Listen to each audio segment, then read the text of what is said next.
ऐसी और वीडियो के लिए चैनल को सब्सक्राइब करें एंड वीडियो को शेयर करें। धन्यवाद।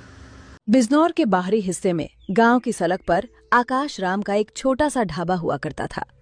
कभी ये ढाबा इलाके की शान माना जाता था। आकाश के हाथों में जैसे कोई जादू था। उसकी दाल में अपनापन था, रोटियों में मेहनत की खुशबू और सब्जी में मिट्टी की सोंधी सी महक।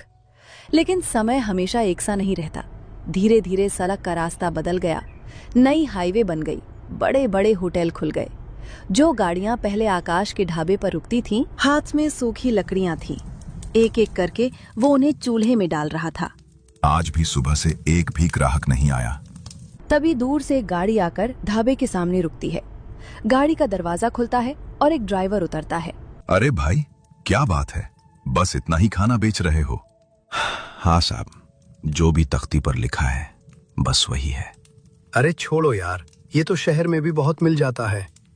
मैं तो सोच रहा था कुछ चटपटा, कुछ अलग मिलेगा। वो जल्दी से कहता है, साहब स्वाद में कमी नहीं है, देसी तरीके से बना है, एक बार। नहीं भाई, टाइम कम है, कुछ मजेदार होता तो रुकता। इतना कहकर वो गाड़ी में बैठता है और बिना पीछे देखे चला जाता है। धूल का गुबार उठता है और फिर सन्नाटा। पता नहीं मेरे ढाबे का क्या होगा। कभी यही चौपाइयां लोगों से भरी रहती थीं। लोग बैठने के लिए झगड़ते थे, लाइन लगाकर इंतजार करते थे। गरम गरम खाने की खुशबू और शोर से भरा ढाबा।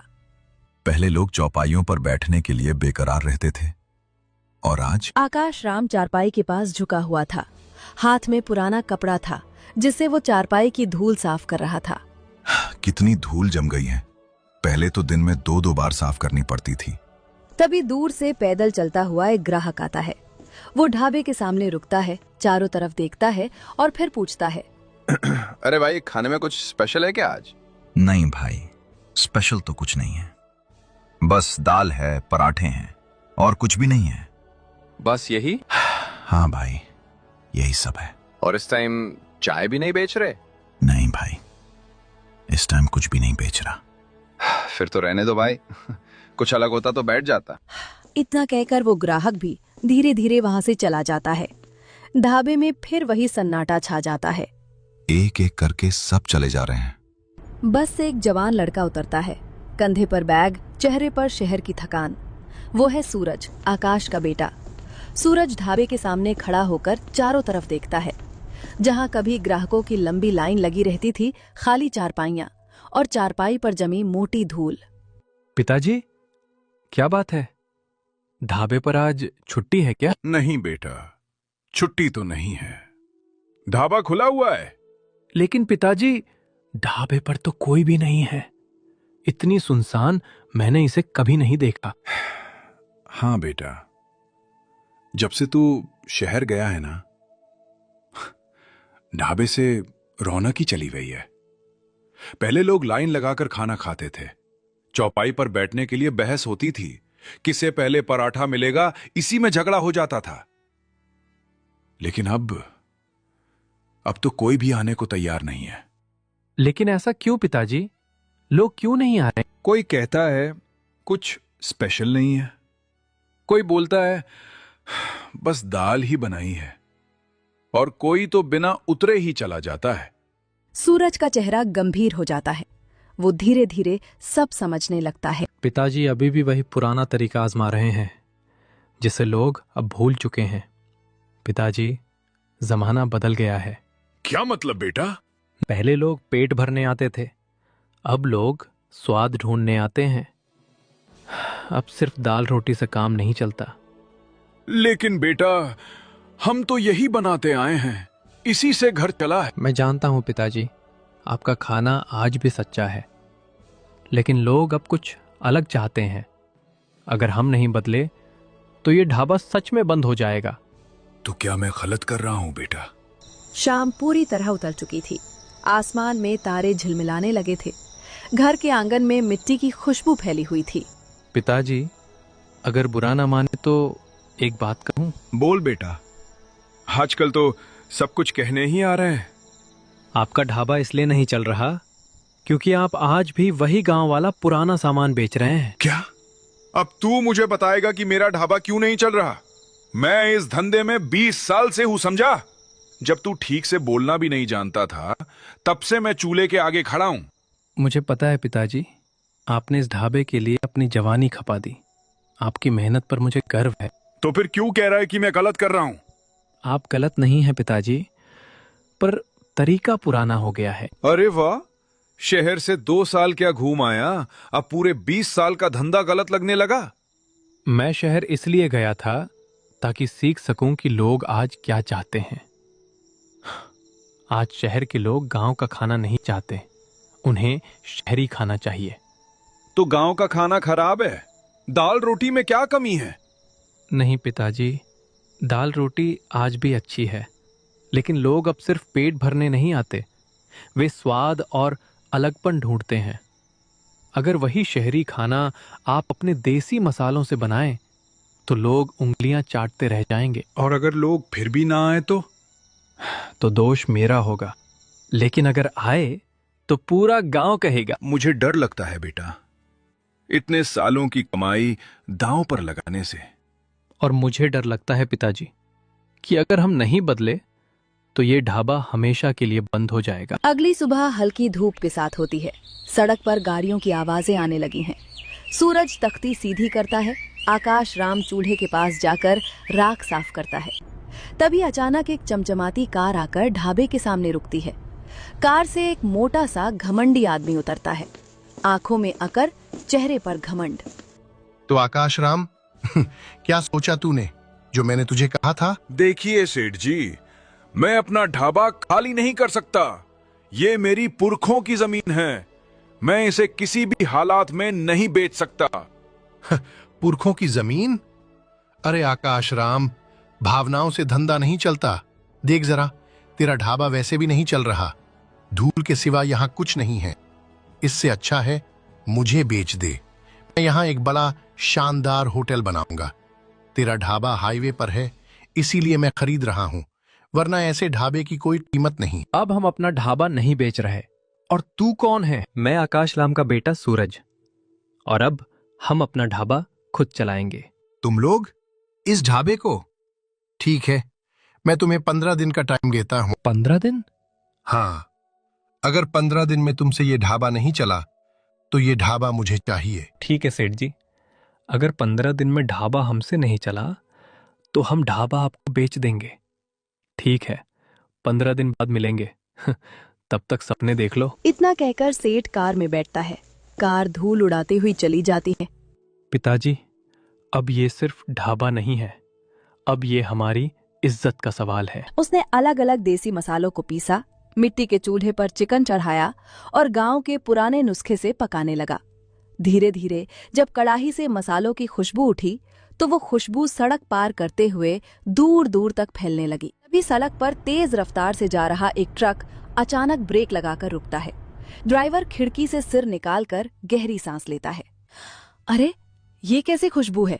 पेट तो वैसे ही भूखा है, लेकिन ये खुशबू तो ट्रक से नीचे उतरने पर मजबूर कर रही है। वो ट्रक से उतरता है और सीधे ढाबे पर आ जाता है। अरे भाई, क्या बना रहे हो?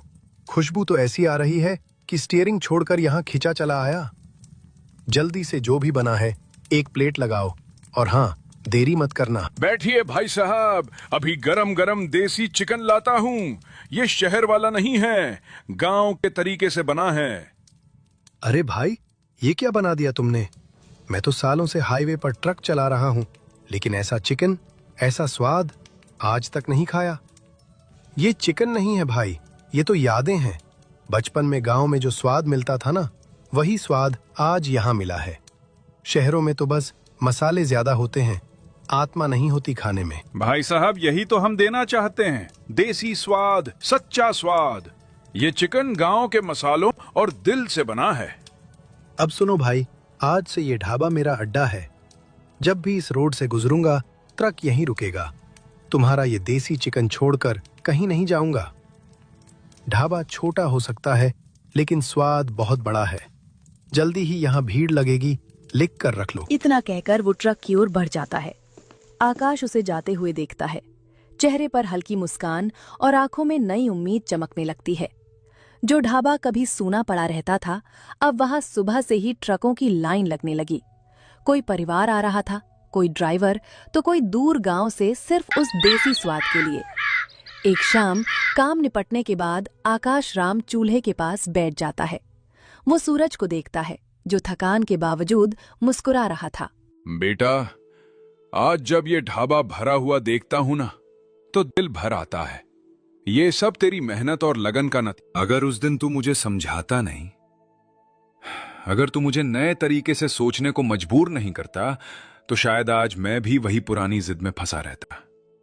फिर एक दिन मजबूरी में यह ढाबा बेचना पड़ जाता। पिताजी, मेहनत तो आपने पूरी जिंदगी की है।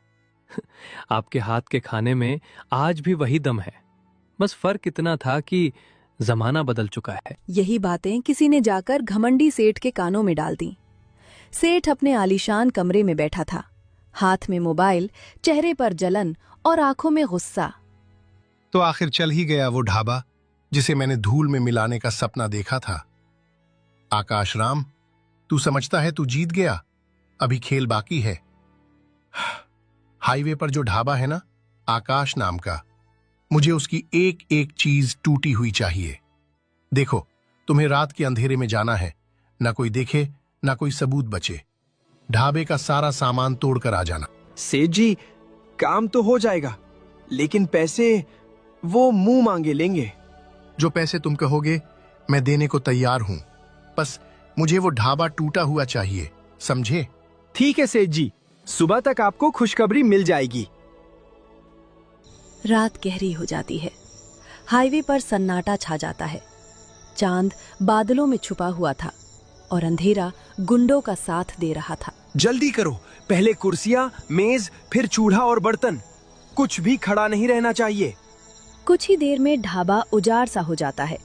गुंडे इधर उधर देखते हैं और अंधेरे में गायब हो जाते हैं। सुबह की हल्की रोशनी फैल चुकी थी। हाईवे पर गाड़ियों की आवाज शुरू हो गई थी। आकाश राम कुछ पल तक चुपचाप खड़ा रहता है। आंखें नम हो जाती हैं, आवाज भारी हो जाती है। देख लिया बेटा, मैं तुझसे पहले ही कहता था, ये दुनिया मेहनत करने वालों को चैन से नहीं रहने देती। हमें पहले ही ये ढाबा छोड़ देना चाहिए था। सारी उम्र इसी ढाबे में निकाल दी।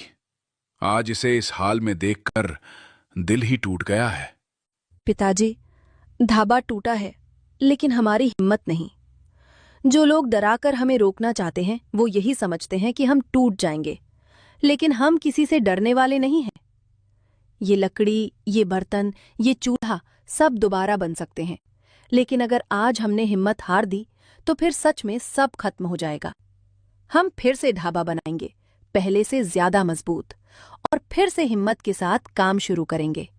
बेटा, बात तो तू ठीक कह रहा है। दुकान टूट सकती है, लेकिन इंसान का हौसला नहीं टूटना चाहिए। अगर तू मेरे साथ खड़ा है तो मैं भी पीछे हटने वाला नहीं हूं। ये ढाबा फिर से खड़ा होगा और इस बार पहले से भी ज्यादा नाम करेगा। आकाश राम और सूरज ढाबे को समेत ही रहे थे कि तभी अचानक आसमान में काले बादल छा जाते हैं। उसी बारिश में थोड़ी दूर से एक गाड़ी आकर रुकती है। गाड़ी से उतरता है घमंडी सेठ।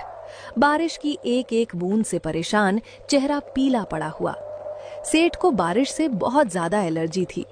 बारिश शुरू होते ही उसके शरीर में कमजोरी आने लगती थी और उसे भयानक भूख महसूस होने लगती थी। नहीं नहीं, ये बारिश नहीं होनी चाहिए थी। अगर अभी कुछ खाया नहीं तो मेरी हालत बिगड़ सकती है। आकाश राम, मुझे जल्दी से खाना खिला दो। मुझे बहुत गंभीर बीमारी है। जब भी बारिश होती है मुझे भयानक भूख लगने लगती है। अगर मैं समय पर खाना नहीं खाऊं तो मेरी जान भी जा सकती है। मैं हाथ जोड़कर तुमसे विनती कर रहा हूं। आकाश राम बिना देर किए चूल्हा जलाता है, जो थोड़ा बहुत सही सलामत बचा था, और तुरंत गरम गरम देसी चिकन परोस देता है। सेठ कांपते हाथों से पहला निवाला खाता। आह, ये स्वाद आज भी वैसा ही है जैसा पहले था। आकाश राम, आज तुमने मेरी आंखें खोल दी। मैं ही वो इंसान था जो तुम्हारा ढाबा टूटवाना चाहता था। मैंने सोचा था कि पैसे के दम पर सब कुछ खरीदा जा सकता है, लेकिन आज जब सब कुछ टूट चुका था तब भी तुमने मुझे खाना खिलाया बिना कोई सवाल किए। सेठ जी, ढाबा सिर्फ पैसों से नहीं चलता, ढाबा चलता है भूखे को खाना खिलाने से और इंसानियत निभाने से। अब मुझे समझ आ गया है। मैंने जिंदगी भर सिर्फ फायदा देखा, लेकिन आज इंसानियत देखी है। आकाश राम, अब मैं भी तुम्हारे साथ काम करूंगा। तुम्हारे ढाबे का जो भी नुकसान हुआ है, मैं उसे पहले से ज्यादा अच्छा बनवाऊंगा।